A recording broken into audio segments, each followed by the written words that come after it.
दोस्तों, इंग्लिश शब्दों का स्पेलिंग लिखना उतना ही आसान है जितनी आसानी से आप अपना नाम इंग्लिश में लिख लेते हैं। शब्द छोटे हों या बड़े, इससे कोई फ़र्क नहीं पड़ता है। इंग्लिश के डिफ़िकल्ट शब्दों का स्पेलिंग लिखना बहुत ही सरल और आसान है। कैसे? चलिए मैं आपको सिखाता हूँ। दोस्तों, इसके लिए मैंने कुछ शब्द लिए हैं, जैसे कि पहला शब्द है फॉरवर्ड, दूसरा शब्द है आफ्टरवर्ड, तीसरा शब्द है वेस्टवर्ड। दोस्तों, जैसा कि आप सभी देख रहे हैं, इन सभी शब्दों के अंत में वर्ड आया है और इंग्लिश में वर्ड के लिए WARD लिखा जाता है। तो दोस्तों, सबसे पहले हम पहला शब्द फॉरवर्ड लेते हैं और इसमें सबसे पहले वर्ड के लिए WARD लिख देते हैं और बाकी बचे शब्द के लिए रोमन स्क्रिप्ट का हेल्प लेंगे। रोमन स्क्रिप्ट में F से फा होता है, O की मात्रा के लिए O लिखेंगे, R से र होता है। इस प्रकार से आप बहुत ही आसानी से फॉरवर्ड का स्पेलिंग लिख लेते हैं। अब आते हैं दूसरे शब्द आफ्टर वर्ड पर और सबसे पहले वर्ड के लिए WARD लिख लेते हैं और बाकी बचे शब्द आफ्टर के लिए रोमन स्क्रिप्ट का हेल्प लेंगे। रोमन स्क्रिप्ट में आ के लिए यहाँ AA होता है, लेकिन यहाँ आ के लिए सिर्फ एक A लिखेंगे और F से फ होता है और टर के लिए यहाँ TER लिखा जाता है। तो दोस्तों, इस प्रकार से आप आफ्टर वर्ड का भी स्पेलिंग बहुत ही आसानी से लिख लेते हैं।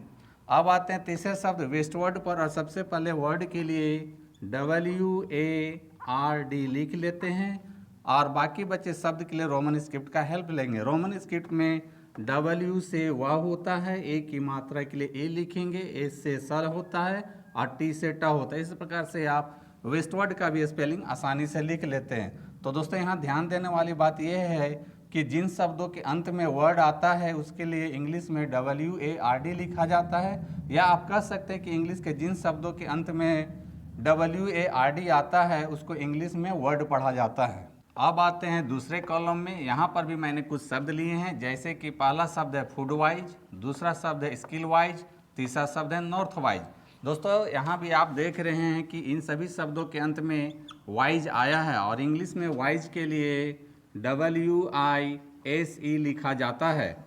तो दोस्तों, सबसे पहले हम पहला शब्द फूड वाइज लेते हैं और सबसे पहले वाइज के लिए WISE लिख लेते हैं और बाकी बचे शब्द के लिए रोमन स्क्रिप्ट का हेल्प लेंगे। रोमन स्क्रिप्ट में F से फ होता है, बड़ी U के लिए O होता है, D से ड होता है। इस प्रकार से आप फूड वाइज का स्पेलिंग आसानी से लिख लेते हैं। अब आते हैं दूसरे शब्द स्किल वाइज पर और सबसे पहले वाइज के लिए WISE लिख लेते हैं और बाकी बचे शब्द के लिए रोमन स्क्रिप्ट का हेल्प लेंगे। रोमन स्क्रिप्ट में S से स होता है, K से क होता है, छोटी E के लिए I लिखेंगे, L से ल होता है। दोस्तों, स्किल वाइज शब्द में बस एक चीज़ का ध्यान रखना होता है कि ल के लिए यहाँ LL का प्रयोग किया जाता है। इस प्रकार से आप स्किल वाइज का भी स्पेलिंग बहुत ही आसानी से लिख लेते हैं। अब आते हैं तीसरे शब्द नॉर्थ वाइज पर और सबसे पहले वाइज के लिए WISE लिख लेते हैं और बाकी बचे शब्द के लिए रोमन स्क्रिप्ट का हेल्प लेंगे। रोमन स्क्रिप्ट में N से न होता है, O के लिए O लिखेंगे, R से र होता है, थ के लिए TH होता है। इस प्रकार से आप नॉर्थ वाइज का भी स्पेलिंग बहुत ही आसानी से लिख लेते हैं। तो दोस्तों, यहाँ ध्यान देने वाली बात यह है कि जिन शब्दों के अंत में वाइज आता है उसके लिए इंग्लिश में WISE लिखा जाता है, या आप कह सकते हैं कि इंग्लिश के जिन शब्दों के अंत में WISE आता है उसको इंग्लिश में वाइज पढ़ा जाता है।